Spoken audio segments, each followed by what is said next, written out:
ഈശോയിൽ സ്നേഹമുള്ളവരെ, എനിക്കൊത്തിരി അനുഗ്രഹങ്ങൾ നേടിത്തന്നിട്ടുള്ള അതിശക്തമായ ഒരു പ്രാർത്ഥനയാണ് ഞാനിന്ന് നിങ്ങളെ പരിചയപ്പെടുത്തുന്നത്. ഉറപ്പായും നിങ്ങളുടെ ജീവിതത്തിൽ അത്ഭുതങ്ങൾ കൊണ്ടുവരാൻ ശക്തിയുള്ളൊരു പ്രാർത്ഥനയാണിത്. പഴയ കാല പ്രാർത്ഥനകളിലൊന്നാണിത്. എപ്പോഴൊക്കെ ഈ പ്രാർത്ഥന ചൊല്ലി ഞാൻ നിയോഗം സമർപ്പിച്ച് പ്രാർത്ഥിച്ചിട്ടുണ്ടോ അപ്പോഴൊക്കെ അത്ഭുതകരമായി എനിക്ക് കാര്യങ്ങൾ സാധിച്ചു കിട്ടിയിട്ടുണ്ട്. പണ്ടൊക്കെ ഏതാവശ്യത്തിനും ആശ്രയിച്ചിരുന്നത് ഈ പ്രാർത്ഥനയായിരുന്നു. ഇന്നും ചില പ്രതിസന്ധികളിൽ ഈ പ്രാർത്ഥന ഞാൻ ചൊല്ലാറുണ്ട്. അത്രമേൽ ഞാൻ എൻ്റെ ഹൃദയത്തോട് ചേർത്ത് വയ്ക്കുന്ന ചില പ്രാർത്ഥനകളിൽ ഒന്നാണിത്. ഈശോ എന്നെ കൈവിടില്ല എന്നാണ് ഈ പ്രാർത്ഥനയുടെ ടൈറ്റിൽ തന്നെ. നിങ്ങളുടെ ബുദ്ധിമുട്ടുകൾ എത്ര വലുതാണെങ്കിലും ഈ പ്രാർത്ഥന വിശ്വാസത്തോടെ ചൊല്ലിയാൽ ദൈവം തീർച്ചയായും നിങ്ങളെ കൈവിടുകയില്ല. ഈ പ്രാർത്ഥന ഒരു വെള്ളിയാഴ്ച തുടങ്ങി തുടർച്ചയായി 15 ദിവസം ചൊല്ലണം. ഈ 15 ദിവസവും പ്രാർത്ഥിക്കുമ്പോൾ ഒരു തിരി തന്നെ കത്തിക്കുക. അവസാന ദിവസം ആ തിരി അണയ്ക്കാതെ കത്തിത്തീരാൻ അനുവദിക്കുക. ഇങ്ങനെയാണ് ഈ പ്രാർത്ഥനയുടെ രീതി. 15 ദിവസം പൂർത്തിയാകുമ്പോൾ ഈശോ നിങ്ങളുടെ പ്രയാസത്തിന്മേൽ ഇടപെട്ടിരിക്കും. ഇന്ന് ഞാൻ ഈ വീഡിയോ എടുക്കുന്ന ദിവസം ഒക്ടോബർ 28 ചൊവ്വാഴ്ചയാണ്.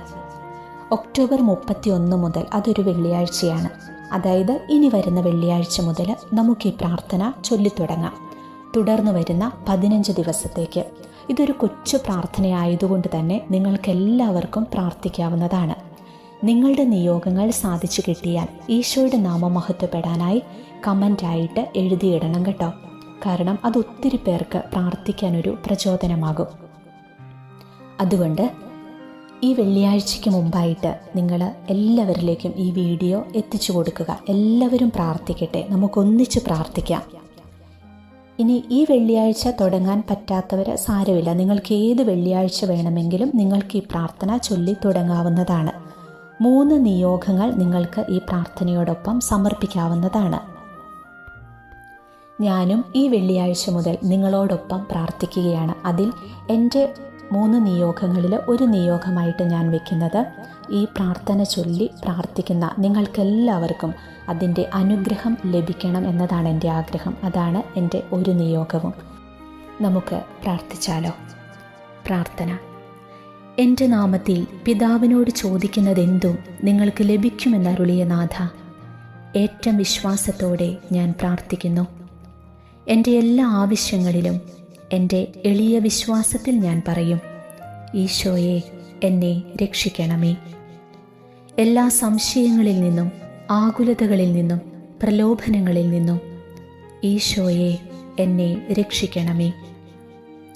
എൻ്റെ ഏകാന്തതയുടെ മണിക്കൂറുകളിൽ, വിഷമതകളിൽ, പരീക്ഷണങ്ങളിൽ ഈശോയെ എന്നെ രക്ഷിക്കണമേ. എൻ്റെ പരാജയങ്ങളിൽ, കാര്യനിർവഹണങ്ങളിൽ, പ്രയാസങ്ങളിൽ, സങ്കടങ്ങളിൽ ഈശോയെ എന്നെ രക്ഷിക്കണമേ. പിതാവും രക്ഷകനുമായ അങ്ങയുടെ സ്നേഹത്തിനു മുൻപിൽ ഞാൻ എന്നെ തന്നെ സമർപ്പിക്കുമ്പോൾ ഈശോയെ എന്നെ രക്ഷിക്കണമേ. എൻ്റെ ഹൃദയം പരാജയഭാരത്താൽ തകരുമ്പോഴും പ്രത്യാശ നശിക്കുമ്പോഴും ഈശോയെ എന്നെ രക്ഷിക്കണമേ. ഞാൻ ക്ഷമ നശിച്ചവനും കുരിശുകളിൽ പിറുപിറുക്കുന്നവനുമാകുമ്പോൾ ഈശോയെ എന്നെ രക്ഷിക്കണമേ. ഞാൻ രോഗിയും എൻ്റെ കൈയും തലയും തളരുകയും ഞാൻ ഒറ്റപ്പെടുകയും ചെയ്യുമ്പോൾ ഈശോയെ എന്നെ രക്ഷിക്കണമേ. എല്ലായ്പ്പോഴും എല്ലാവിധ ബലഹീനതകളിൽ നിന്നും വീഴ്ചകളിൽ നിന്നും ഈശോയെ എന്നെ രക്ഷിക്കണമേ. ഈശോയെ എന്നെ കൈവിടരുതേ.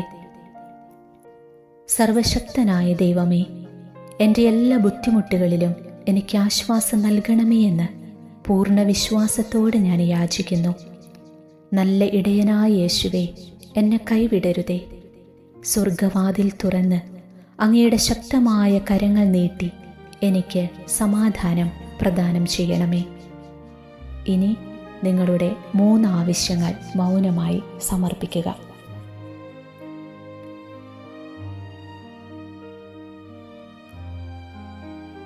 ദൈവമേ, അങ്ങയുടെ കാരുണ്യത്തിനായി യാചിക്കുന്ന മുറിവേറ്റ ഈ ഹൃദയം പതറാതെ അങ്ങയുടെ ദൈവിക ശക്തിയാൽ സമാധാനം പ്രദാനം ചെയ്യണമേ. നല്ലവനായ യേശുവേ, സ്വർഗത്തിൽ അങ്ങയോടൊപ്പം എന്നേക്കും ജീവിക്കുവാനുള്ള അനുഗ്രഹം നീ എനിക്ക് പ്രദാനം ചെയ്യണമേ. ആമേൻ.